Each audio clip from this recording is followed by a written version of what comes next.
మహిమ కలుగు గాక. దేవుని నామమునకు స్తోత్రం.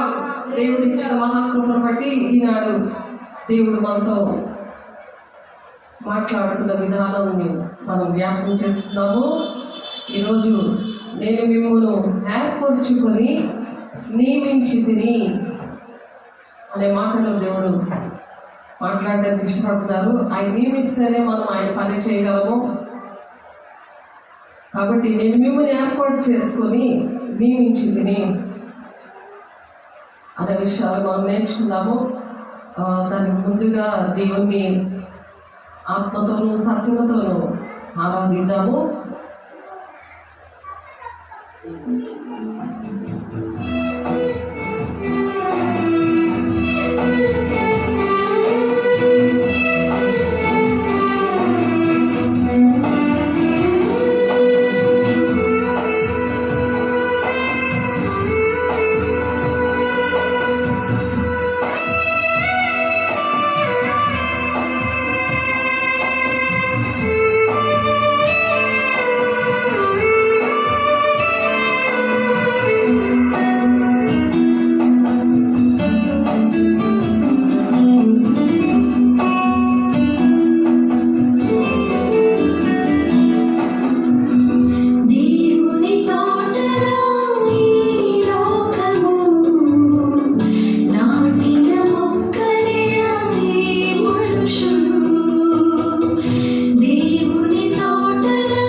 యోహాను సువార్త 15వ అధ్యాయము 16వ వచనం చూద్దాము.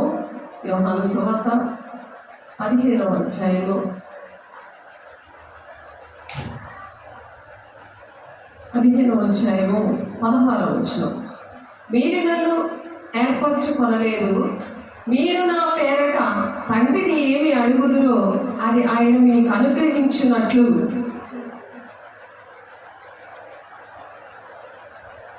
ఎందుకు దేవుడు మనము ఫలించాలని ఆశపడుతున్నాడు? మొక్కగా ఈ లోకంలో మనల్ని ఎందుకు నాటాడు? ఫలించాలని ఎందుకు ఆశపడ్డాడు అని అంటే, మీరు నా పేరట తండ్రిని ఏమి అడుగుదురో అది ఆయన మీకు అనుగ్రహించినట్లు. మనము ఏది అడిగినా దేవుడు మనకి ఇవ్వాలి అని అంటే మనం ఫలించాలి. చెట్టు వేసిన తర్వాత అది ఫలించకపోతే ఆ భూమికి నష్టం వస్తుందని అది తీసి పారేస్తాం కదా, పిచ్చి మొక్కలన్నీ తీసి పారేస్తాం కదా, అదే నిత్య నరకము. కాబట్టి దేవుడిలోనంట మీరు నన్ను ఏర్పరచుకొనలేదు, మీరు నా పేరట తండ్రిని ఏమి అడుగుదురో అది ఆయన మీకు అనుగ్రహించినట్లు. దేవుడు మనం ఏది అడిగామో అది ఇవ్వాలంటే మనం ఏం చేయాలంట? మీరు వెళ్ళి ఫలించుటకును మీ ఫలము నిలిచి ఉండేటకును నేను మిమ్మల్ని ఏర్పాటు చేసుకొని నియమించింది. అది ఫలవంతంగా మనము ఆశీర్వాదకరంగా మనము దేవుని దగ్గర ప్రతిదీ అడిగి పొందుకుంటూ ఇతరులకి మనము ఆ విషయాలు చెప్పాలని దేవుడు అంట మనల్ని మీ ఫలము నిలిచి ఉండేటప్పుడు. ఫలము నిలిచి ఉండాలంటే ఇప్పుడు ఫలము నిలిచి ఉండకపోవడాన్ని ఏమంటారు? అబార్షన్ అవడం అంటారు. అబార్షన్ అయిపోతే ఎంత ఏడుస్తారు తల్లిదండ్రులు, ఆ కుటుంబము, అత్తింటి వారు, పుట్టింటి వారు ఎంత ఏడుస్తారు. మరి తండ్రి అనే దేవుడు కూడా అలాగే ఏడుస్తూ ఉంటాడు ఫలము నిలిచి ఉండకపోతే. అందుకనే దేవుడు మనల్ని ఏర్పాటు చేసుకున్నాడంట. చాలా మందికి పిల్లలు ఎందుకు కలగట్లేదు?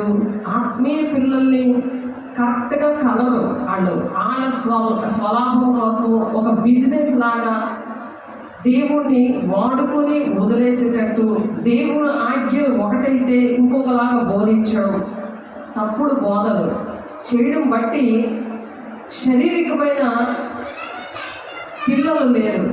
గర్భఫలము దేవుడిచ్చే బహుమానము అనుంది వాక్యం 127వ కీర్తనలో. చూడండి 127వ కీర్తన చూడండి. ఎందుకు శారీరకంగా పిల్లలు ఆత్మీయంగా పిల్లలు ఉంటారు కానీ శారీరకమైన పిల్లలు వాళ్ళకు ఉండరు.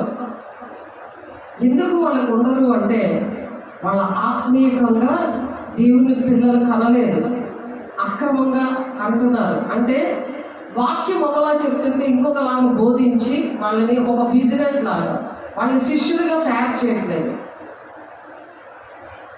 మనుషులు కల్పించిన పద్ధతులు అవే దైవోపదేశాలని వ్యర్థంగా ఆరాధన చేస్తున్నారు. వాళ్ళ మనసులు దూరంగా ఉన్నాయి.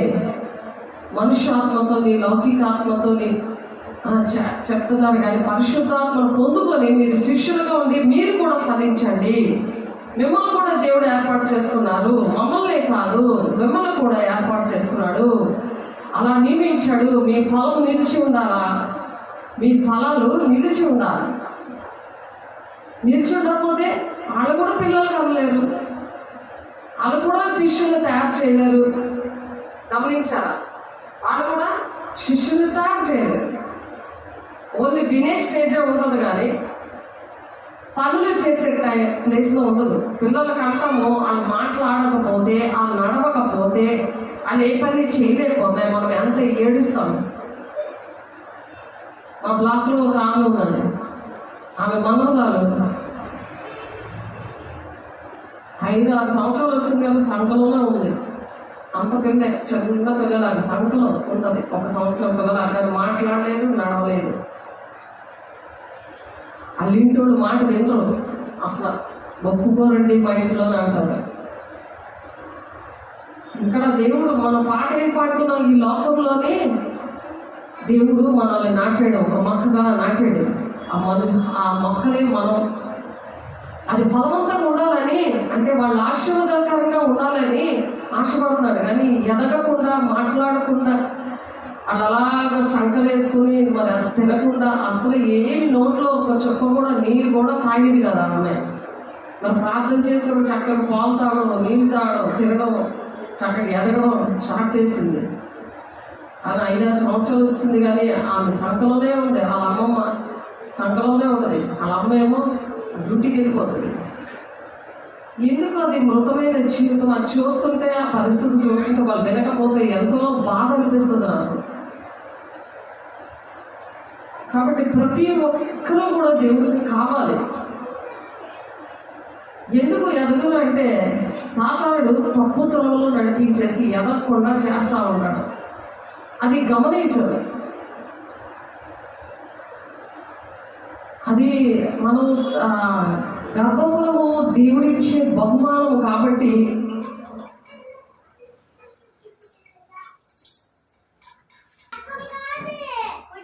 కుమారులు యెహోవా అనుగ్రహించే స్వాస్థ్యము, గర్భఫలము ఆయన ఇచ్చే బహుమానమే. గర్భఫలం అనేది దేవుడిచ్చే బహుమానం అన్నమాట.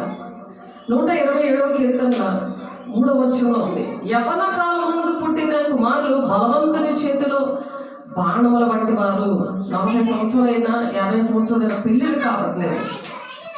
ఎందుకు అంటే, ఇప్పుడు ఆత్మీకంగా ఎవరైతే దేవుడి మాటలు వింటారో, ఆత్మీకంగా ఎవరైతే దేవుడు ఏం చెప్పారో ఆ ఆజ్ఞలు పాటిస్తారో, వాక్యం ఎలా ఉందో అలా నడుస్తారో, వాళ్ళు మాత్రమే మరి శారీరకంగా కూడా గర్భఫలము అనేది వారికి దేవుడు ఇస్తాడు.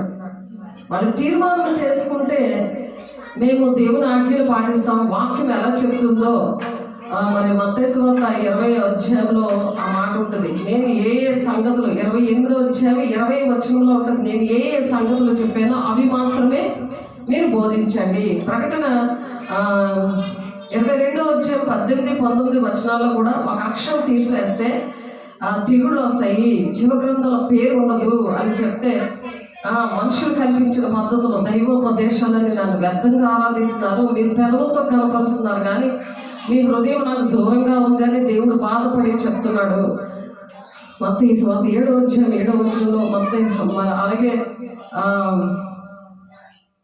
మార్కు సువార్త 7వ అధ్యాయం 7వ వచనంలోని, మత్తయి సువార్త 15వ అధ్యాయంలో ఉంటుంది ఆ మాట. కాబట్టి మీరు నన్ను ఏర్పాటు చేసుకోలేదు అని చెప్తున్నాడు దేవుడు. మీరు నా పేరట తండ్రిని ఏమి అడిగుదురో అది ఆయన మీకు అనుగ్రహించినట్లు మీరు వెళ్ళి ఫలించుటకును మీ ఫలము నిలిచి ఉండటకును నేను మిమ్మల్ని ఏర్పాటు చేసుకొని నియమించుటని. దేవుడే మనల్ని ఏర్పాటు చేసుకున్నాడు మనం ఫలవంతంగా ఉండాలని. అలా దేవుడు ఆశీర్వదించాడు. మరి అబ్రహాము నిత్యంగా బలము గల గొప్ప జనమగునని దేవుడు అబ్రహామును ఆ విధంగా దీవించాడు. అబ్రహాం పిల్లల్లాగా మనం ఇప్పుడు ఉన్నాము. ఆయన ఆశీర్వాదాలు, ఆయనకి ఇచ్చిన వాగ్దానాలు, దేవుడు నాకు ఆ ఆశీర్వాదాలు ఇచ్చారు. హెబ్రీ 6:14లో చాలాసార్లు మీకు ఆ మాటలు చెప్పాను. ఎందుకంటే ఆయన మాటలు చెప్పకుండా మనం ఉండలేము. ఆయన ఇచ్చిన ఆశీర్వాదాలు, ఆయన ఇచ్చిన వాగ్దానాలు, ఆ వాగ్దానాల యొక్క నెరవేర్పు మనము చెప్పకుండా ఉండలేము. అది దీపం స్తంభం మీదే పెడదాం కానీ మంచం కింద కొంచెం కింద పెట్టము. అలా పెడితే చెడ్డదాసుగా అని దేవుడు చెప్తారు. ఆయన ఆశీర్వాదాలు ఏవి పాలు పొందుకోలేరు. పరిశుద్ధాత్మ దేవుడు వచ్చినప్పుడే బూది గంతముల వరకు మనం సాక్షులుగా ఉండగలం. పరిశుద్ధాత్మ కోసమే బోధించను. పరిశుద్ధాత్మ దేవుడు ఉన్నాడన్న సంగతే ఎవరికి కూడా తెలియదు. నేను కూడా 23 సంవత్సరాల వరకు కూడా పరిశుద్ధాత్మ దేవుడు ఉన్నాడన్న సంగతే నాకు తెలియలేదు. అపోస్తలుల 19వ అధ్యాయంలో ఏ విధంగా ఉందో అలాగే నా సాక్ష్యము మొదలైంది. 1999లో నేను భక్తిని నాకు నేర్పించి మళ్ళీ దేవుడు అడిగినప్పుడే దేవుడు నాకు ఇవన్నీ నేర్పించాడు. అప్పుడే నా వాగ్దానాలు ప్రతిదీ కూడా నెరవేర్పులోనికి వచ్చాయి. అప్పుడే నా పిల్లల విషయంలో 9వ నెల వరకు 2 పిల్లల విషయంలో కూడా నేను ప్రార్థన చేసినప్పుడు నా దేవుని రూపము వాళ్ళ దేవుని యొక్క గుణాలు మాత్రమే వచ్చాయి. వాళ్ళకి ఒక అన్యజుడిని చూడకుండా పెళ్లి చేసుకోవడం జరిగింది. పెళ్లి చేశారు నా తల్లిదండ్రులు వాళ్ళ ఇష్ట ప్రకారం. వాళ్ళ ఇష్టమే నా ఇష్టమని నేను అన్నాను. కానీ దేవుడు నేర్పించిందే వింటే తండ్రి చిత్తాన్ని నెరవేర్చినోళ్ళే నీ తల్లి సహోదరులు అని చెప్తున్నారు. అలాగే అనేక మంది నశించిపోతుంటే వాళ్ళ విషయంలో దేవుడు నాకు బాధ్యత ఇచ్చారు. ఆ బోధ అందుకే నేర్పించారు. అలా నేను నష్టపోయాను కాబట్టి నా జీవితంలో నేను ఆ విషయంలో దేవుడు నాకు ప్రతి క్షణము ప్రతిరోజు కూడా ఈ మాటలు నేను చెప్తానని అనుకోలేదు. కానీ దేవుడు నిలబెట్టుకొని మాట్లాడుతున్నాడు.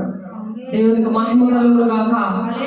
ఆదికాండం 18వ వచనంలో అబ్రహాము నిత్యముగా బలముగా గొప్ప జనమును అతని మూలముగా భూములోని సమస్త జనములను ఆశీర్వదించబడును. మనం ఎప్పుడైతే దేవుని మాటలు వింటామో సమస్త జనాలు కూడా మన ద్వారా ఆశీర్వదించబడతారు. అదే హెబ్రీ 6:14 నా తోడు నిన్ను నిత్యంగా నేను వర్ధిల్లింపజేస్తాను, నిత్యంగా నేను ఆశీర్వదిస్తాను. మనుషులు చెప్పిన మాటలు అవి వ్యర్థమే, కానీ దేవుడు చెప్పిన మాటలు అవి వ్యర్థము కాదు. ఆయన అన్యాయస్తుడు కాదు. వాగ్దానం ఇచ్చిన దేవుడు నమ్మదగిన దేవుడు. అదే గ్లోరీ గాస్పెల్ చర్చ్ ఆర్గనైజేషన్ 8 పరిచర్లు దేవుడు ఇచ్చారు. ఆ పరిచర్లు కొనసాగిస్తానని ఇంకనూ వాగ్దానం ఇచ్చి నడిపిస్తున్న గొప్ప దేవుడు, శక్తిమంతుడు. కాబట్టి దేవుడు అంట అందుకని మీ ఫలము నిలిచి ఉండటకును, అంటే ఆశీర్వాదాలు నిశ్చయముగా, అంటే ఆ ఆశీర్వాదాలు నిలబడి ఉండాలి. ఆ ఫలాలు నిలిచి ఉండటకును నేను మిమ్మల్ని ఏర్పాటు చేసుకొని నియమించింది. ఆయన అపాయింట్ చేస్తే ఎవరు తీసిన ఉండరు. మనం కరెక్ట్గా నడవాలి. కానీ మరి యోహాను 14:24 అంతం వరకు సహించేవాడే రక్షణ పొందుకుంటాడని ఉంది వాక్యం.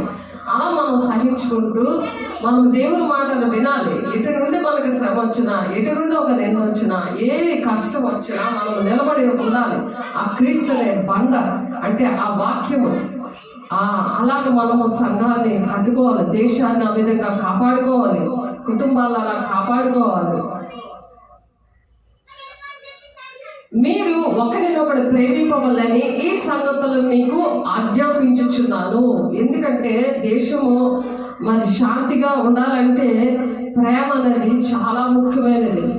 కాబట్టి మీరు ఒకరినొకడు ప్రేమించవాలని ఈ సంగతులు నేను చెప్తున్నాను అని యోహాన్ గారు ఈరోజు మనతో మాట్లాడుతున్నారు. హెబ్రీలు 11:4 ఉంటుంది. ఆయన చనిపోయినా సరే హెబేలు మాట్లాడుతున్నాను అంటున్నాడు. అలాగే యోహాన్ గారు కూడా మాట్లాడుతున్నాడు. అలాగే మనం కూడా చనిపోయినా సరే మన మాటలు కూడా ఆ విధంగానే ఉండాలి. లోకం మిమ్మల్ని ద్వేషించడలా మీకంటే ముందుగా నన్ను ద్వేషించడని మీరు ఎరుగుదురు. లోకము మనల్ని ద్వేషిస్తుంది. ఎందుకంటే దేవుడికి ఇష్టమైంది సాతానికి ఇష్టం ఉండదు. లోకం అంటే మరి దుష్టుడితో నిండి ఉంది. అందుకనే యేసేని మత్తయి 4:4 శోధిస్తుంది. కాబట్టి మీరు లోక సంబంధం అయిన లోకము తన వారిని స్నేహించును. అయితే మీరు లోక సంబంధులు కాదు, నేను మిమ్మల్ని లోకములో నుండి ఏర్పాటు చేసుకున్నాను అంటున్నాడు. లోక సంబంధులుగా ఉంది. ఇది లోకము దేవుడు కావాలంటే కుదరదు. అది సైతాన్ క్రమం. అది దేవుని క్రమం ఏంటంటే దేవుడు ఏర్పాటు చేసుకున్నప్పుడు అటు సైడ్ తొంగి చూడకూడదు. సముద్రంలో చేప ఏ విధంగా ఉండి ఉప్పు లేకుండా అది మనకు రుచికరమైన ఆహారంగా ఉందో అలాగే మనం లోకానికి రుచికరంగా ఉండాలి. లోకానికి మనం ఉప్పు అయినాము. ఉప్పు నిస్సారం అయితే అది దేని వల్ల సారం పొందును? అది మనుషులు పారవేసి అది తొక్కబడ్డకే కానీ దేనికి కూడా అది పనికి రాదు. ఆ ఉప్పు సారం ఉండదు. ఇంకా మనుషులు తొక్కడానికే పనికి వస్తుంది ఆ ఉప్పు. కాబట్టి సారవంతమైన ఉప్పుగా ఉండాలి. మీరు లోక సంబంధులైన లోకము తన వారిని స్నేహించును.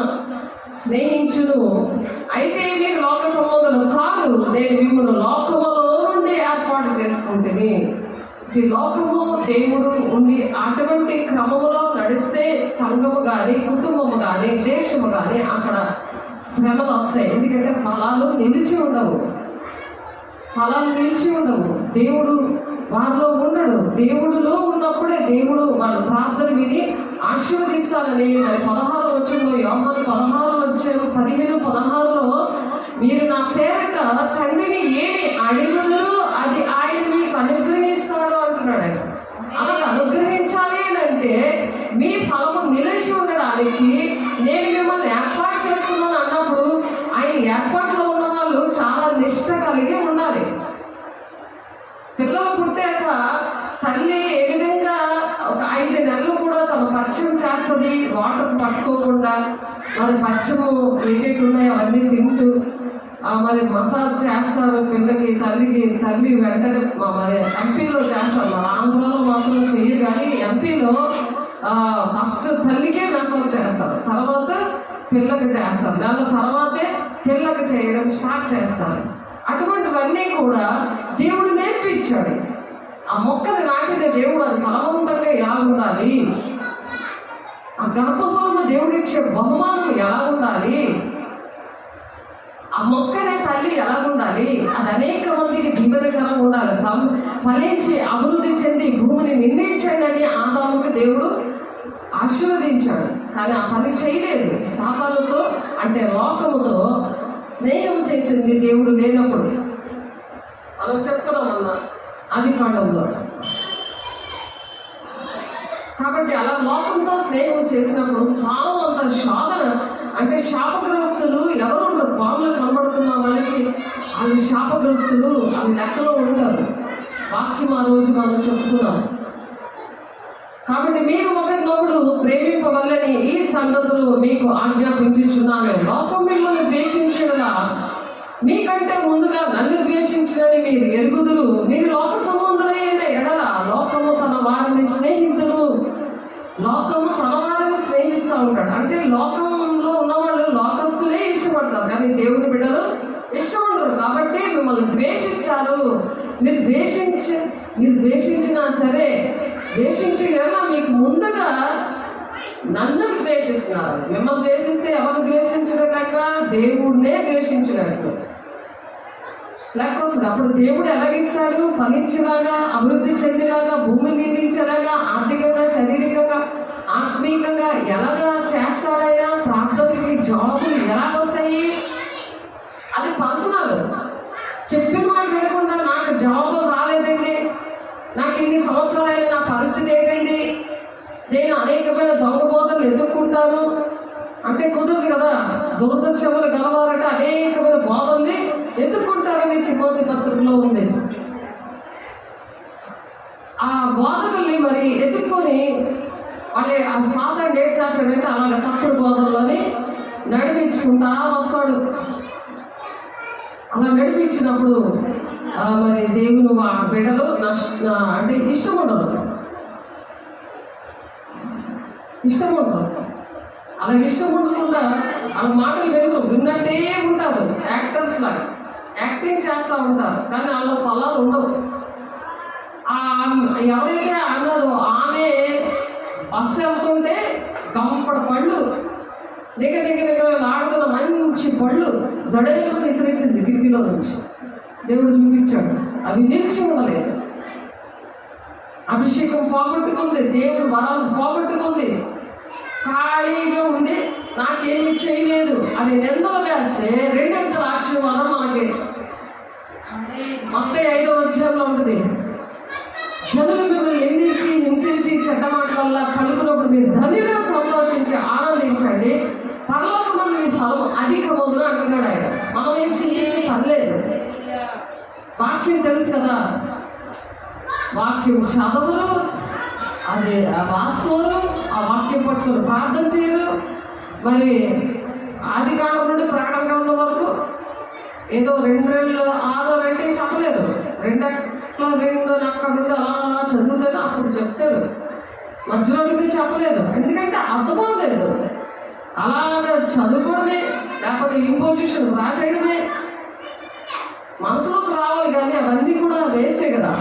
అలాగా నామకార్థమైన కుటుంబారాధన చేసుకొని ప్రకటన గ్రంథం వరకు వచ్చారు, చదువుకుంటున్నారు.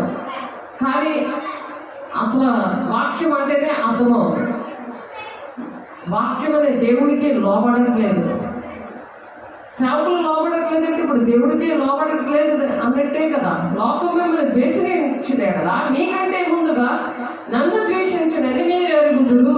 అలాంటప్పుడు పరిశుద్ధాత్మని ఎలా పొందుకుంటారు, దేవుని రాజ్యానికి ఎలా వెళ్తారు? సాతానుడు ఏంటంటే అనేకమైన బాధల దగ్గర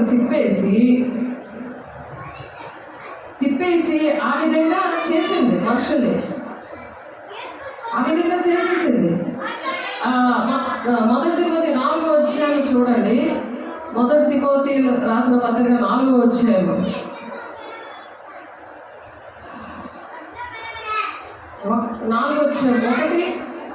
1-2 వచనాలు చదువుతాం. అయితే కడవరి దినముల్లో కొందరు అబద్ధికులం వేషధారణ వలన మోసపరచు ఆత్మయందును దెయ్యముల బోధలయందును లక్ష్యముంచి విశ్వాస భ్రష్టులగుదురని ఆత్మ తేటగా చెప్పుచున్నాడు. పరిశుద్ధాత్మ దేవుడు ఉన్నవాళ్ళు తేటగా చెప్పేస్తారు, అమ్మా నువ్వు దెయ్యాల బోధకి వెళ్తున్నావు, అవి వింటున్నావు, అందుకే నీ ఫలాలు పారేసావు. నువ్వు దేవుని బోధలో ఉండి నీకు పనులు నువ్వు పరిశుద్ధాలను పొందుకోలేదు. మేకా 4:10 ప్రకారం ప్రసవేదన కలిగి నువ్వు పిల్లలు కలిగి దేవుడు మాటించి నువ్వు ఊరంతా తిరిగి ఊరంతా బోధకుల దగ్గర వెళ్ళి దేవుడు కారు ఇచ్చి మళ్ళీ చక్కగా మంచి ఇల్లు, 2 ఇల్లులు, 37 లక్షల ఒక ఇల్లు, 56 లక్షల ఇల్లు ఒకటి, మంచి ₹1,00,000 పైన జీతము, ఇవన్నీ ఇచ్చి నువ్వు ప్రసవేదన కలిగే పిల్లల కలు అని చెప్తే నా రాజ్యాన్ని నేను కట్టుకుంటాను, శరీర సంబంధమైన మరి అవే పాయింట్లు పెట్టుకొని ప్రార్థన చేస్తే నామకార్థమైన ఏంటది కుటుంబాల చేసుకుంటే ఇస్కరేతు యోధలాగా మరి ఏసే శరీరం రక్తంలో పొందుకుంటుంటే ప్రతిరోజు ఎలా ఉంటుంది ఆలోచించండి. వ్యర్థమైన ఆనందం కదా అది.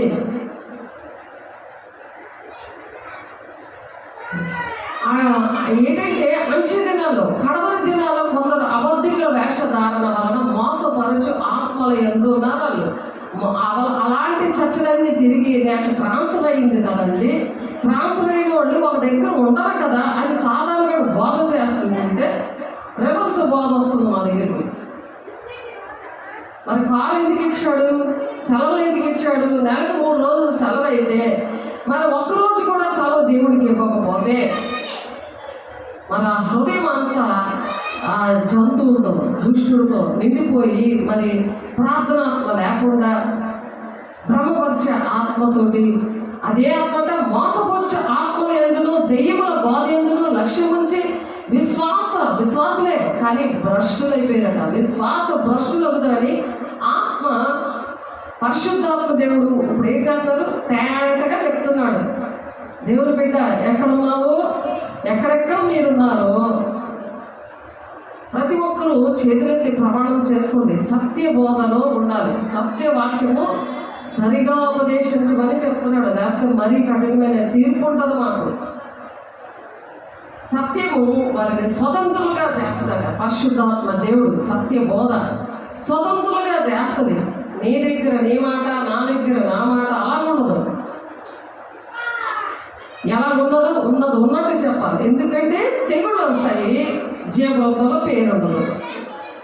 మనుషులంతా రాదు కదా. అందుకని మనుషులు నమ్మటి కంటే రాజులు నమ్మటి కంటే యెహోవాను ఆశ్రయించడం మేలు. ఆ మేలు ఏంటంటే నిత్య నరకం నుండి దేవుని రాజ్యాన్ని వెళ్తాం మనం. దేవుడు నాటాడు మనల్ని, ఆ చెట్టు ఫలాలు ఎదుగుతున్నాడు ఆయన. ద్రాక్షావల్లి నేను, తీగల మీరు అంటున్నాడు ఆయన. 15వ కీర్తన చూద్దాం. 15వ కీర్తనలో ఉంది కదా, ఇప్పుడు చదువుకున్నాము. 15వ కీర్తనలో 15 యోహాను గారు రాసిన సువార్తలో ఉంది. యోహాను సువార్త 15వ అధ్యాయంలో నేను నిజమైన ద్రాక్షావల్లిని, నా తండ్రి వ్యవసాయకుడు, నాతో ఫలింపని ప్రతి తీగను ఆయన తీసి పారవేయను, ప్రతి తీగను ఆయన తీసి పారవేయను. ఫలించు ప్రతి తీగ మరి ఎక్కువగా ఫలింపవలనని దానిలోని పనికిరాని తీగలను తీసివేయను. పనికిరాని తీగలు తీసేస్తాడు. వాళ్ళు డిస్టర్బెన్స్గా ఉండరు.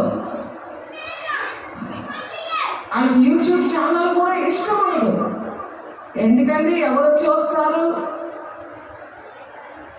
అది వాళ్ళ నోట్లో వచ్చే మాట. అంటే దేవుని రాజ్యం ప్రకటించబడకూడదు. ఇక్కడ 16వ వచనంలో ఏంటన్నారు?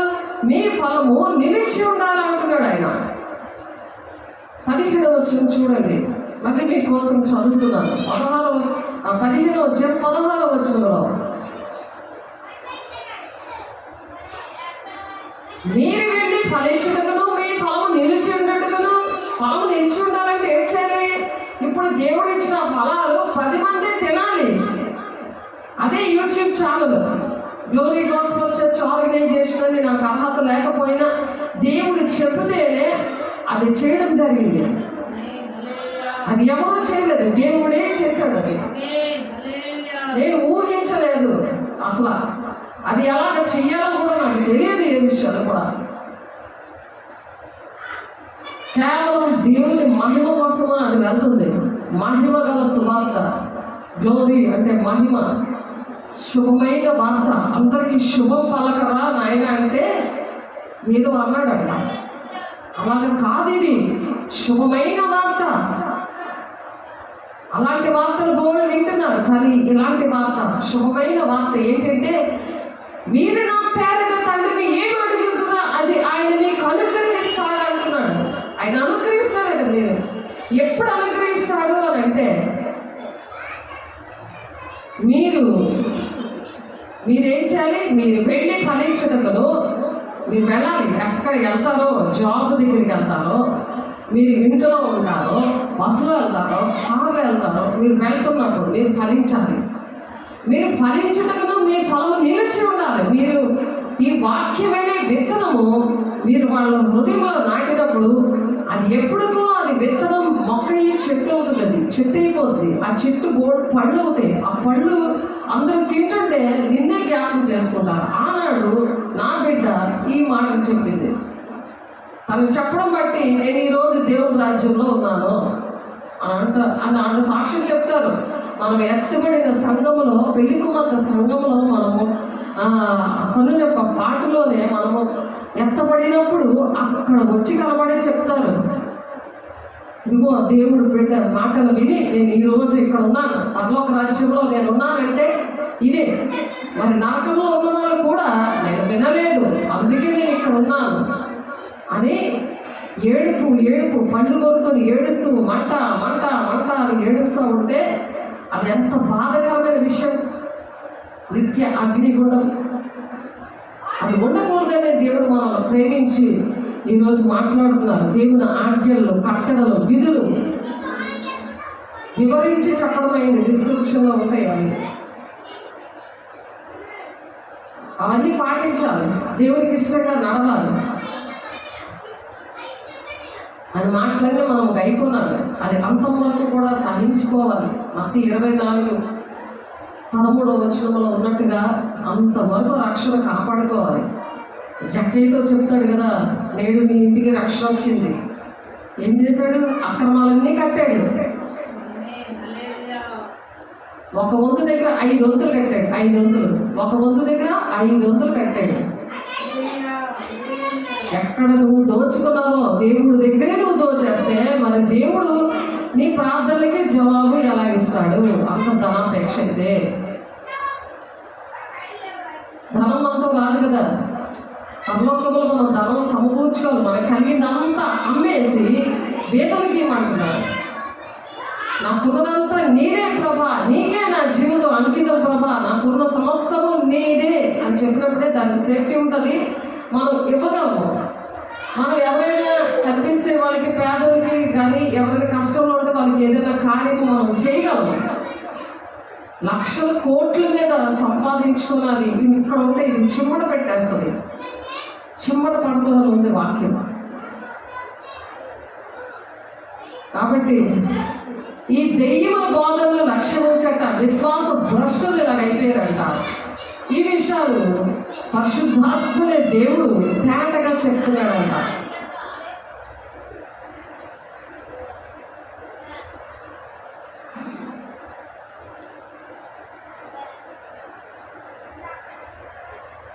ఆ అబద్ధికులు వాత వేయ కలగాలి. వాత వేసేసిన తర్వాత దాని మీద ఏదైనా కొట్టినా ఏదైనా చేసినా సరే ఏదైనా తెలుస్తుందా? నొప్పి రాదు కదా. వాత వేసేసిన తర్వాత అంటే కాలిపోయిన తర్వాత ఆ మచ్చ వచ్చేస్తుంది. అప్పుడు ఎలా ఉంటుంది? కుష్ఠరోగం వచ్చినా సరే దాన్ని గుచ్చినా సరే ఏమి జరగదంట, అంటే నొప్పి రాదు. ఎందుకంటే ఆ అబద్ధికులు వాత వేయబడిన మనసాక్షి గలవారే, వివాహము నిషేధించుచు సత్య విషయమైన అనుభవ జ్ఞానము గల విశ్వాసుల కృతజ్ఞతాస్తుతులు చెల్లించి పుచ్చుకొని నిమిత్తము దేవుడు సృజించిన ఆహార వస్తువులు కొన్నిటిని తినడం మానవాళ్ళే చెప్తారట. కొన్ని తినకూడదు, అది తినకూడదు, ఇది తినకూడదు అని చెప్తారు. మరి ఆ వివాహము చేసుకోకూడదు అని చెప్తారు. కాబట్టి దేవుడు సృజించిన ప్రతి వస్తువు మంచిది, కృతాస్తుతులు చెల్లించి పుచ్చుకొని ఎడల ఏది నిషేధింపదగినది కాదు అని చెప్తున్నారు. కానీ కొన్ని తినకూడదు కొన్ని ఉన్నాయి.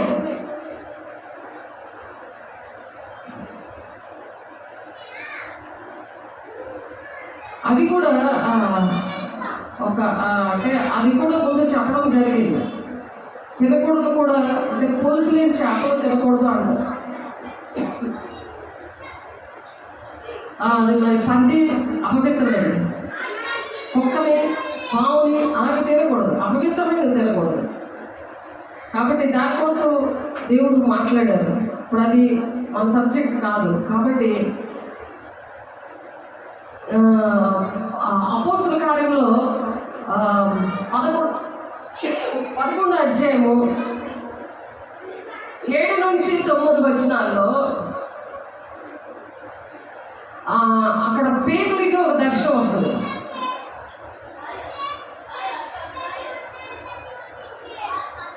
పేతురికి ఒక దర్శనం వస్తుంది. ఏంటంటే ఆ దర్శన భావాలు కూడా ఆత్మ తేటగా చెప్తారు.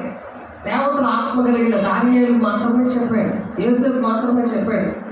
ఎప్పుడైతే ఎవరైతే మన పరిశుద్ధ ఏర్పాట్లో ఉంటారో, మనం యోహాను సువార్త 16వ అధ్యాయం 16వ వచనంలో ఉంది కదా, ఆ విధంగా దేవుడు మనల్ని ఏర్పాటు చేస్తున్న వాళ్ళు మాత్రమే అవి గ్రహించగలరు. ఇక్కడ పేతురికి ఒక దర్శనం వస్తుంది. అదేంటంటే అపోస్తలుల కార్యం 11వ అధ్యాయం 7 నుండి 9 వరకు మీరు చూడండి. మీకోసం నేను చదువుతున్నాను, రాసుకోండి. మరి జాగ్రత్తగా దేవుడు రాజ్యానికి రావాలని దేవుడు మనల్ని ఏర్పాటు చేసుకున్నారని దేవుడు ఈ మాటలు చెప్తారు. దేవుని బిడ్డ మరి చదువుదాము. అప్పుడు పేతురు, నీవు లేచి చంపుకొని తినమని ఒక శబ్దం నాతో చెప్పిన వింటిని. అందుకు నేను వద్దు ప్రభువా, నిషిద్ధమైనది అపవిత్రమైనది ఏది నా నోట ఎన్నడూ పడలేదని చెప్పగా, రెండవ మాట ఆ శబ్దం ఆకాశంలో దేవుడు పవిత్రము చేసినవి నీవు నిషిద్ధమైనవిగా ఎంచవద్దని ఉత్తరం ఇచ్చాను. పేతురుకు ఇచ్చిన దర్శనమే దేవుడు నాకు కూడా ఇచ్చారు. నిషిద్ధమైనది అంటే అపవిత్రమైన జనాంగము. అవి చంపుకొని తినడం అంటే వాళ్ళతో నువ్వు స్నేహం చేసి వాళ్ళని రక్షించాలి. నేను ఏర్పాటు చేసిన, నేను ఎక్కడైతే పరిచయం చేస్తున్నా అవన్నీ కూడా మాస్ ఏరియాలు, తాగుబోతులు, చెడుపులు, చిల్లకులు, విగ్రహాలు ఉన్న మాస్ ఏరియాలు. అవి నిషిద్ధమైన చంపుకొని తినమని దేవుడు అలాగ దర్శనమిచ్చాడు పేతురికి. అలాగే దేవుని బిడ్డల్ని అలాగా ఏర్పాటు చేసుకుంటారు. అక్షరార్థం ఒకలా ఉండదు, ఆత్మీయ అర్థం ఒకలా ఉండదు. దర్శన భావము ఆ విధంగా దేవుడు అనుగ్రహిస్తాడు. అలాగా జ్ఞానముతో దేవుని మాటలు పరిశుద్ధాత్మ దేవుడు బోధిస్తూ ఉంటాడు అన్నమాట. నాకు 1999లోనే దేవుడు ఆ వాగ్దానం ఇచ్చాడు. అందుకనే ఆ దర్శన భావాలు నాకు అర్థమవుతాయి కాబట్టి నన్ను అటువంటి ఏరియాలోనే నన్ను ఏర్పాటు చేశాడు దేవుడు, ఏర్పాటు చేసుకున్నాడు. కాబట్టి అవి అర్థమవుతే ఇష్టంగా చేస్తాను.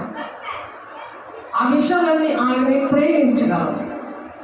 అలా దేవుడు ఆశీర్వదిస్తానంటాడు. అలా మన ఫలాలు నిలిచి ఉండేలాగా మనం దేవుడే సహాయం చేస్తాడు మనం లోబడినప్పుడు. ఎలాగైనా అది దేవుని వాక్యం వలన ప్రార్థన వలన పవిత్రపరచబడుచున్నది. వాళ్ళని కూడా పరిశుద్ధపరిచి పవిత్రపరిచి పరిశుద్ధాత్మతో నింపబడి నా దగ్గరున్న నా ఆత్మీయ బిడ్డ నమ్మకస్తురాలుగా పనిచేస్తున్న బిడ్డ కూడా అటువంటి పరిస్థితే. ఎవరైతే ఇంట్లో కూడా రాలేవరో గ్లాసు మంచినీళ్ళు కూడా తాగలేవరు. నేను తన ఇంటికి వెళ్తే నాకు నోట్లో ముద్ద పెట్టింది తినండి మాస్టర్ గారు. నేను ఎంతో ఇష్టంగా తిన్నాను. కాబట్టి ప్రార్థన అనేది అంత పవిత్రంగా ఉంటుంది. ఎప్పుడైతే దేవుడు ఏర్పాటు చేసుకుంటాడో, దేవుడి బిడ్డలు ఏర్పాటు చేసుకుంటాడో ఆ విధంగా ఉంటుంది.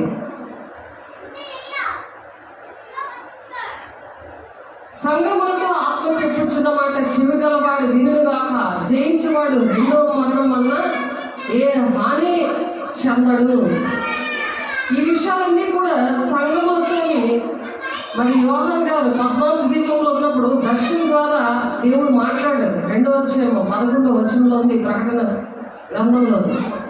ఇవన్నీ కూడా మనము సంఘాలన్నిటికి కూడా మనం చెప్పగలుగుతాం. యోహాన్ గారు లాగా మనం వాడబడాలి, పేతురు గారి లాగా వాడబడాలి. దేవుడు ఏర్పాటంటే ఆ విధంగా ఉంటుంది.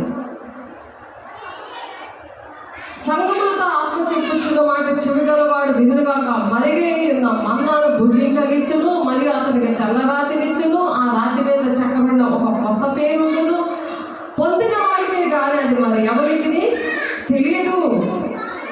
ఎప్పుడైతే మనం అటువంటి ఆ సత్యబోధలో మనం ఎదుగుతామో ప్రతి సంఘము కూడా అప్పుడు దేశమంతా సుఖశాంతులతో ఉంటుంది.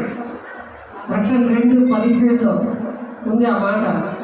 దీనికి మతం కులం భేదం లేదు. ప్రతి మొక్కని కూడా నేను నాటేను, అది వాళ్ళందరూ కూడా మనుషులు. అది మనం పాడుకున్నాం. దేవుని తోటలోని మనుషులు వాళ్ళు. ఆ మనుషులు ఎలా ఉండాలో మనకి బాధ్యత ఏర్పాటు చేసుకున్నది. ఎందుకు? వాళ్ళందరూ కూడా దేవుడి బిడ్డలుగా, ఆయన ఏర్పాటు చేసుకున్న బిడ్డలుగా తయారవ్వాలని. అలా తయారవ్వాలని దేవుడు ఆశపడి ఈ మాట చెప్తారు. ప్రకటన 2:27 నేను నా తండ్రి 26 చదువు నేను నా తండ్రి వల్ల అధికారం పొందినట్లు జయించచ్చు, అంతం వరకు నా క్రియలు జాగ్రత్తగా చేయడానికి. అంతం వరకు కూడా ఈ పనులు జాగ్రత్తగా చేయాలి. దేవుడు ఏర్పాటు చేసుకున్నాడని సంబరం కాదు. పడుకొని తినుకొని ఫాస్టింగ్ కానీ ప్రార్థన కానీ సువార్త కానీ ఏమి లేకుండా దేవుని పిల్లలు ఎలాగున్నారో అని బాధ్యత లేకుండా మరి సమయం అనక అసమయం అనక విశ్వాస గృహాలు మీరు సేవ చేయాలి అని ఉంది వాక్యం తిమోతి పత్రికలో. మరి అలా చేయకుండా ఉండేది కాదు. ఎలా ఉండాలంట? నేను నా తండ్రి వల్ల అధికారం పొందినట్లు, అంటే దేవుడు తండ్రి వల్ల వేసి ఎలాగైతే అధికారం పొందుతున్నాడో అలాగే అధికారం పొందినట్లు జయించచ్చు, అంతం వరకు నా క్రియలు జాగ్రత్తగా చేయడానికి జనుల మీద అధికారం ఇస్తాడట. అధికారం జనుల మీద అధికారం ఇస్తాడు. ఏంటి అధికారము? వాళ్ళు ఫలించాలి, వాళ్ళ ఫలాన్ని నిలిచి ఉండాలి, వాళ్ళ ఆశీర్వాదకరంగా ఉండాలి, వాళ్ళకి అట్టి విధంగా ఆ ప్రేమతో బోధించాలి, వాళ్ళని నడిపించాలి, వాళ్ళు ప్రార్థన చేసి వాళ్ళ దెయ్యాలు నిలబొట్టాలి. వాళ్ళకి అనారోగ్యంతో ఉంటే వాళ్ళకి అనారోగ్యం పోయేలాగా చేతులు వేసి వాళ్ళకి ప్రార్థన చేయాలి. వాళ్ళ పాపక్షోభం ఎలా వస్తుందో ఆ పాపంలో విడుదల వచ్చేలా ప్రార్థన చేయాలి. ప్రార్థన చేసి రక్షణలోకి నడిపించాలి. ఆ రక్షణలోకి నడిపించిన తర్వాత ఇంకా తప్పులు చేస్తే దిద్దుబాటులోకి నడిపించాలి. దిద్దుబాటు చేసుకున్నాక ఇంకెప్పుడు చేయను, నేను కూడా ఇలా ఫలించి నా ఫలాలు నిలబెట్టుకుంటానని తీర్మానం చేయించి మళ్ళా వాళ్ళకి విడుదల వచ్చేలాగా చేసి అలాగా అంతం వరకు కూడా ఎవరైతే అంతవరకు నా క్రియలు జాగ్రత్తగా చేయడానికి జనుల మీద అధికారం ఇస్తాను అంటున్నాడు. అతడు ఇనుప దండముతో వారిని ఏలిను, వారి కుమ్మరి వారి పాత్ర చెవి గల వాడు వినును గాక. వాడు ఏదంటే అది జరుగుతుంది. కొండ పగిలి కొట్టినట్టు ఖచ్చితంగా మాట్లాడతారు, అది జరుగుతుంది. చూడు ఈ టైం కల్లా నీకు బాగా పుడతాడు అలాగే వెంటనే బాగా పుట్టాడు. ఎంతమందికో అలాగే జరిగింది. ఆ హృదయం యేసునామంలో ఆ కఠినమైన హృదయం పగిలిపోవాలిగాక అనగానే ఆ పగిలిపోయి అందులో నుంచి వ్యభిచార సైతం వచ్చింది. రాకపోయిన అబ్బాయి గుండెలో నుంచి అలా అలా అన్నయ్య యోహాను వీడియో తీశాడు. అలా వదిన చక్కగా ఆ గుండె మీద చేసి ప్రేరణ రాసి నుదుల మీద ప్రేరణ రాసి కాళ్ళు రాసి ఈ లోపల అబ్బాయి ఆ దెయ్యం వస్తే చూశాడు. దానికి ముందు నువ్వు ప్రేమించిన ఆమె మరి నువ్వే చెప్తున్నావు వాడుకుంటాను కానీ నేను ప్రేమించను, నేను పెళ్లి చేసుకోను అంటున్నప్పుడు నువ్వు ఎందుకు సెల్ ఫోన్లో ఆ అమ్మాయి ఫోటో పెట్టావు, ఆ స్టాఫ్ నర్స్ ఫోటో పెట్టావు అని అడిగితే అబ్బాయి మాట్లాడలేదు.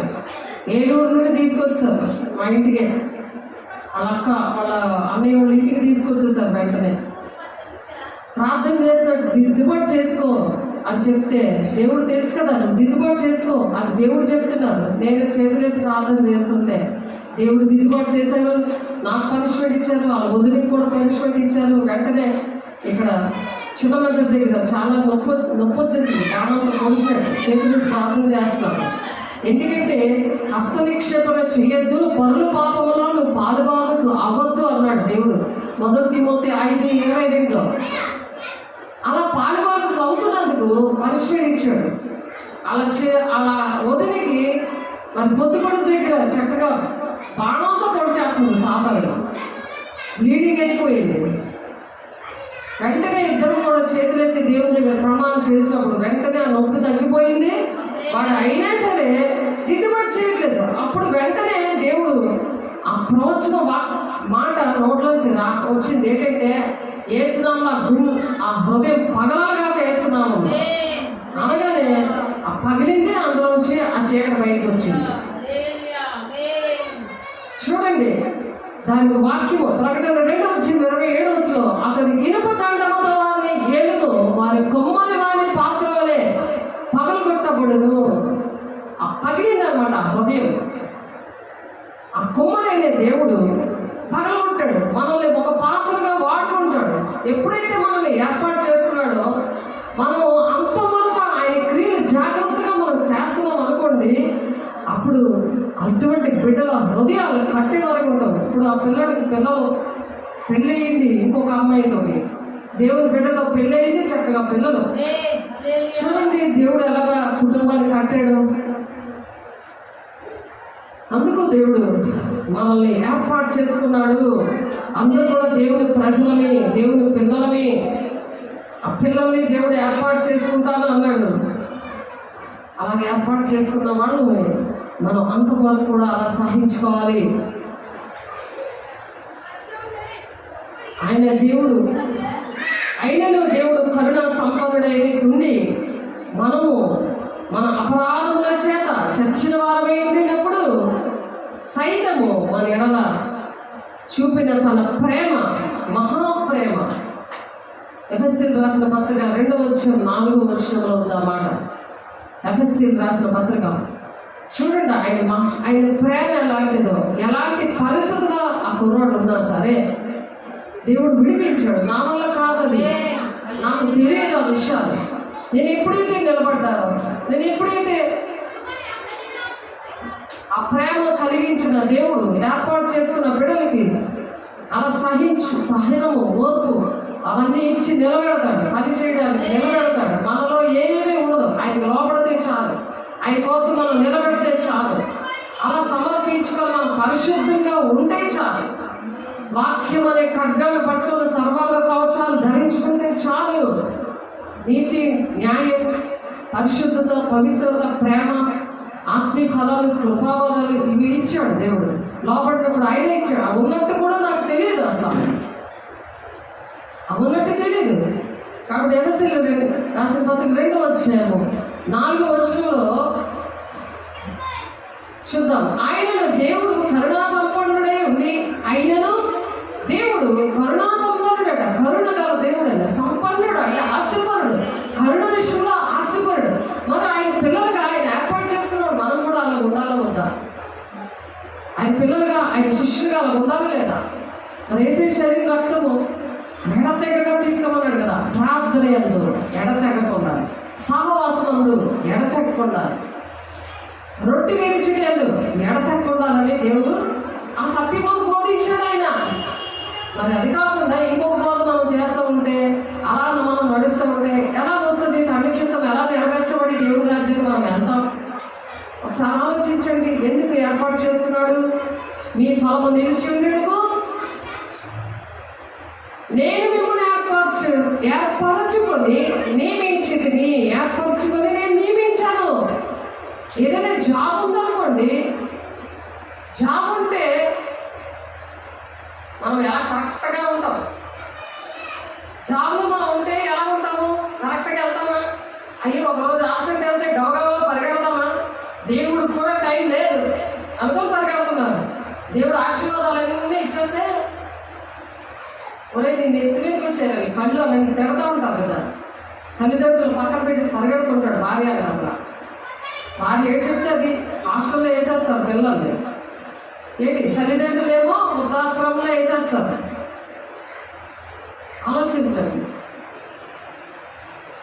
దేవుడు ఆశీర్వాదాలు అందించి, తల్లిదండ్రులు ఇచ్చి, అన్నీ కూడా దేవుడు అన్ని విషయాల్లో దీవిస్తే ఆత్మీయ తల్లిదండ్రులు ఏ విధంగా ప్రేమిస్తారు? దేవుని రాజ్యం కట్టడానికి ఏ విధంగా సహకరిస్తున్నారు? కనీసం ప్రార్థన కూడా చేయకపోతే, నువ్వు ప్రార్థన చేస్తే నీ శత్రువుని నేను విడిపిస్తానని దేవుడు మిగతా 4-10 ప్రకారంలో దేవుడు చెబితే ఆ పని చేయకపోతే ఎందుకు? దేవుడు మనిషిగా ఉండకుండా నీ రాజ్యంలో ఎంతకాలం కట్టుకుంటావు? అక్కడ నువ్వు ఉండవు కదా.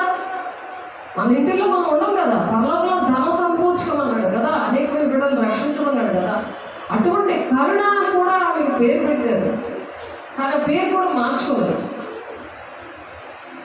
ఆ పేరు పెట్టి పిలిపించుకోవాలి. ఎందుకంటే ఆయన దేవుడు ఆయనను దేవుడు కరుణా సంపన్నుడై ఉండి, మనము మన అపరాధముల చేత చచ్చిన వారమే ఉండినప్పుడు సైతము మన ఎడల చూపిన తన మహాప్రేమ చేత మనలను క్రీస్తుతో కూడా బ్రతికించాడు. క్రీస్తుతో కూడా ఆయన బ్రతికించాడు. ఆయన ప్రాణం పెట్టాడు. మనం చచ్చిన వారిగా ఉన్నాం. అంటే మన పనికిరాకుండా ఉన్నాం. తెల్లం పడుకోవడం, ఏదో దండం పెట్టుకోవడం, ప్రార్థన చేసాడు. ఈ పరిస్థితి నాది. 22 సంవత్సరాలు 23 సంవత్సరాల వరకు నా పరిస్థితి అది. 23 సంవత్సరాలకి 2 పిల్లలు పుట్టేశారు. పరిస్థితి ఎలా ఉంటుంది? పరిస్థితి ఒక తాగుబోతూ, మరి విగ్రహారాధన చేస్తూ, అన్ని అలవాట్లు ఉన్న మనిషితోటి ఆస్తి అన్ని ఇస్తాము, అన్ని చేస్తామన్న మనిషి అలా ఉంటే ఎలా ఉంటుంది పరిస్థితి? అలా దేవుడు విడిపించాడు. కృప చేత మీరు రక్షించబడి ఉన్నారు అంటున్నాడు. క్రీస్తు యేసునందు ఆయన మనకు చేసిన ఉపకారము ద్వారా అత్యధికమైన తన కృపా మహాదేశ్వర్యము రాబో యుగములలో కనపరచు నిమిత్తము క్రీస్తు యేసునందు మనల్ని ఆయనతో కూడా లేపి పరలోకముందు ఆయనతో కూడా కూర్చుండబెడతాడట. పరలోకంలో కూర్చోబెట్టడానికి ఇవన్నీ చెప్తున్నాడు ఆయన. అలా ఫలవంతంగా మనం ఉండాలని దేవుడు యోహాను 16 వచ్చంలో ఆ ఫలాలు నిలిచి ఉండాలి. నువ్వు పారేసేవే ఆ ఫలాలు, అవి ఏమి అని అడుగుతున్నాడు దేవుడు. ఎంతమంది ఆ ఫలాలు తినక నరకానికి వెళ్ళిపోయారు. ఆ ఫలాలు ఏంటి? నీకు అవి ఏంటంటే నీ ప్రేమ, సంతోషం, సమాధానం, దీర్ఘశాంతం, ఆత్మీయ ఫలాలు, దేవుని యొక్క అభిషేకంతో కూడిన వరాలు, అవి దెయ్యాల మీద అధికారులు, అందరికీ ఇచ్చే బుద్ధి, ఆ ఆస్తులందరికీ అమ్మి పేదలకు ఇవ్వమంటున్నాడు కదా. అతను వెసలపడి వెళ్ళిపోయాడు. పేదలకు అప్పించేవాడు యెహోవా అప్పించేవాడు అని ఉంది. పేదలకు సహాయం చేయమంటాడు. సేవకులకి పరిచారకులుగా ఉండమంటున్నాడు. సేవకులు సంఘం కడుతుంటే ఆ సంఘ బాధ్యతలు వహించాలి. చర్చ కడుతుంటే దాన్ని సహకరించాలి. అసలు కడుతున్నారా లేదా, ఎంతవరకు వచ్చినా మాట కూడా నోట్లోంచి రావట్లేదు. చూడండి అలాంటి పరిస్థితి. వాళ్ళు ఎక్కడ కూర్చోబెడతాడు? దీన్ని రివర్స్ చేసుకుంటే సాతాను పక్కన కూర్చోబెడతాడు అనమాట. అంతేనా కాదు? అది దేవుడు బిడ్డ ఆలోచించు. దేవుడు ప్రతి ఒక్క బిడ్డలు కూడా సంఘములతో ఆత్మ చెప్పుచ్చిన మాట చెవిగలవాడు వినుగాక అంటున్నాడు. ప్రతి సంఘం గురించి దేవుడు మాట్లాడుతున్నారు, దేశం కోసం మాట్లాడుతున్నారు. ప్రపంచం అంతా కూడా శాంతి సమాధానంగా ఉండాలని దేవుడు నాటిన ఆ మొక్కలు క్రీస్తు యేసునందు మనల్ని ఆయనతో కూడా లేపి, అంటే ఆయన ఎలాగైతే పునరుత్థానుడు అయ్యాడో అలాగే మనము కూడా పునరుత్థానంలో అవుతాం. మరణం ఉన్నది ఇంకా. కాబట్టి పరలోకం ఉంది ఆయనతో కూడా కూర్చుండబెడతాడట. మీరు విశ్వాసం ద్వారా కృపచేతనే రక్షించబడి ఉన్నారు. ఇది మీ వల్ల కలిగింది కాదు, ఇది దేవుడు వరం. ఆయన పిలుచుకోవడము, ఆయన కృప ద్వారా మనకి రక్షణ ఇవ్వడము అదొక వరం. వరము డబ్బులు ఇచ్చి కొనలేదు మనం, ఆయన రక్తం ఇచ్చి కొన్నాడు. ఎవరు అలా ప్రాణం పెట్టి కొనుక్కుంటారు మనల్ని? ఆలోచించండి. ఆయనతో కూర్చోబెడతాడు, ఆయనతో కూడా మనల్ని కూర్చోబెడతాడు. అంటే ఆయన పెళ్లి కుమారుడు, మనము పెళ్లి కుమార్తెగా ఆయన పక్కన కూర్చోవాలి. ఆమె కూర్చోవాలనే దేవుడు ప్రేమతో చెప్తున్నాడు. దేవుడు బిడ్డ ప్రార్థన చేసుకుందాం. పరిశుద్ధుడా, ప్రేమగల దేవ, అభిషేకుడా, మహిమగల దేవ, అయా నీ మహిమతో మమ్మల్ని నింపి ఎన్నికి లేని వారితో మీరు మాట్లాడారయ్యా. నీకు వందనాలయ్యా. నీ పక్కన మేము కూర్చోవాలని, పెళ్లి కుమార్తె సంఘంగా మేము ఉండాలని ఆశపడుతున్నానయ్యా. అయా చేతులెత్తి ప్రతి ఇంకా బిడ్డలు కూడా ఈ విధంగా దీవించండి, ఆశీర్వదించండి. నీ కృపల భద్రపరచండి, నీ మహిమతో నింపండి, నీ అభిషేకముతో నింపండి. అయా మా ప్రాణ ప్రియుడిగా సమస్తాన్ని అంకితమిస్తూ ప్రభా వింటున్న ప్రతి ఒక్క బిడ్డలో ఉన్న ప్రతి బలహీనతలు యేసునామములో లయమైపోవుగా. అయా చేతులెత్తిన ప్రతి ఒక్క బిడ్డలో ఉన్న చీకట్లన్నీ యేసునామములో కుటుంబంలో లయమైపోవుగా. మహిమగల నామములో, నీ శక్తిగల నామములో, నీ ప్రేమగల నామములో, నీ దయగల నామములో మీరే మాట్లాడి సమస్త మహిమ, ఘనత, ప్రభావాలు మీరే పొందుకుంటారు. సమస్తము నీ బలమైన హస్తాల్లో పెడతారు. యేసయ్య పరిశుద్ధ నామములో బ్రతిమలాడి వేడుకుంటున్నాం తండ్రి. ఆమేన్. తండ్రి యొక్క దీవెన, కుమారుని యొక్క కృప, పరిశుద్ధాత్మిక నిత్య సహవాసం సకలోక పరిశుద్ధులకి మరి నాకు చేతులెత్తిన ప్రతి ఒక్క పీడకి కూడా సదాకాలము తోడేంటి నడిపించింది కాక. ఆమేన్. దేవుడికి మహిమ కలుగును గాక. దేవుడి వందనాలు.